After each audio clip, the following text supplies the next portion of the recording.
জাতীয় নাগরিক পার্টি এবং জামায়াতে ইসলামী নির্বাচনী জোটের সিদ্ধান্তের পরেই এনসিপি থেকে পদত্যাগ করেছেন অনেক শীর্ষ নেতাকর্মী।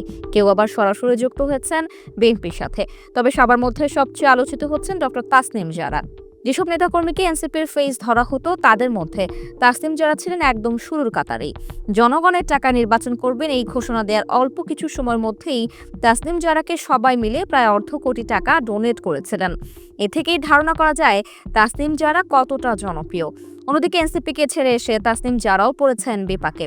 খুবই অল্প সময়ে প্রায় 5,000 ভোটারের স্বাক্ষর সংগ্রহ করতে হয়েছে তাকে স্বতন্ত্র নির্বাচনের জন্য, যেখানে ত্রুটি থাকার ফলে বাতিল হয়েছে তার মনোনয়নপত্রটি।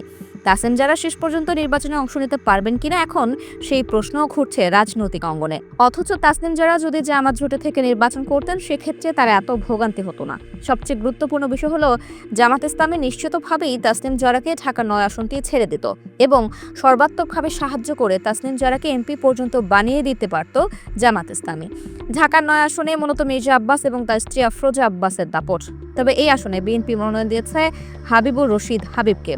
একদিকে তুলনামূলক সহজ প্রতিপক্ষ এবং অন্যদিকে জামাতের সর্বোচ্চ সহযোগিতায় তাসনিম জারা হয়তো সহজেই এই আসনে বিজয়ী হতেন। কিন্তু তাসনিম জারা বেছে নিয়েছেন তুলনামূলক কঠিন পথ, যার ফলে এখন নির্বাচনী পরিকল্পনা বাদ দিয়ে তাকে মনোনয়ন রক্ষার জন্য আপিল বিভাগে দৌড়াদৌড়ি করতে হচ্ছে।